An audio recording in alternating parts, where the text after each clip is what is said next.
Today I've just bought a Brazilian cherry tree, 4 years old. Had to go around and dig it out. I've dug quite a big hole to get it out.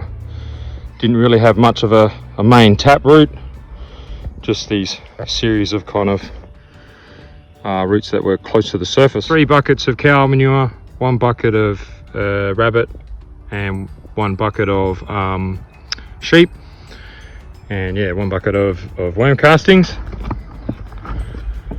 We'll mix all that together with the pitchfork, 1 handful at a time, and I'm just chucking it in and around the roots.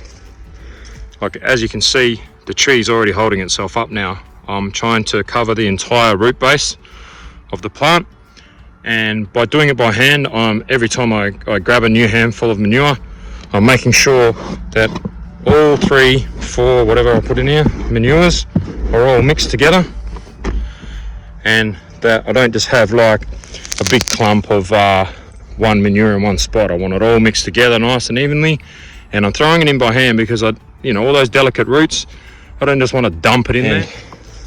Just slowly building it up until I can't see any of the roots. So now I'm going to get the wheelbarrow, fill it full of sand, and I'm going to mix in some biochar, and that'll be my next layer.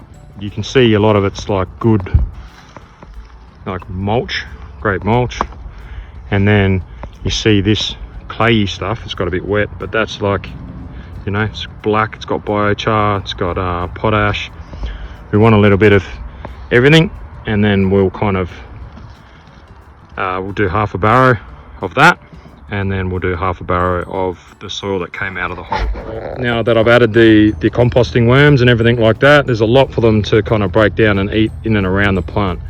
And then as those worms are chewing up all this goodness, they are doing the worm pee and the worm castings. Once you mix in that biochar, you can see the visible difference.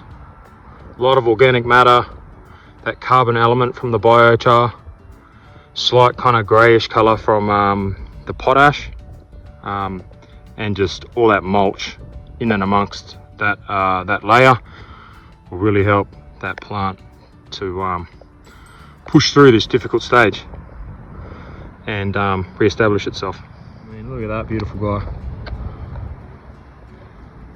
To some that is a scary sight, but to me that's just nature at its finest. Beautiful. Finished off by top coating with more cow manure. The plant's nice and sturdy there. I will still stake it because at the moment it's the beginning of the wet season, and we've had a couple of storms already, 130k winds, and if I don't stake it, it's going to definitely get blown over. I've just used some of the kids' old kind of stretchy school pants, winter school pants, and I've just tied 2 sets together just so I don't damage it. I've tried ropes and stuff before, but it tends to break more of the twigs and stuff, and yeah, this seems to be a little bit more of a gentle way to get it done. When I'm finding a spot for the stake, because the ground's nice and soft, it's really easy. You just push it down. If you hit a root, you change position, try again, until it kind of pushes freely down to where you feel the soil start to firm up again, and that's when you can start tapping it with a hammer, and yeah, just a matter of tying it off then. It's that easy. So the stake's hammered in now, and I've just tied it off with some nylon rope that I had laying around.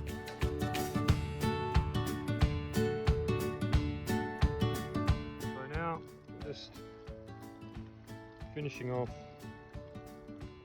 by watering it in.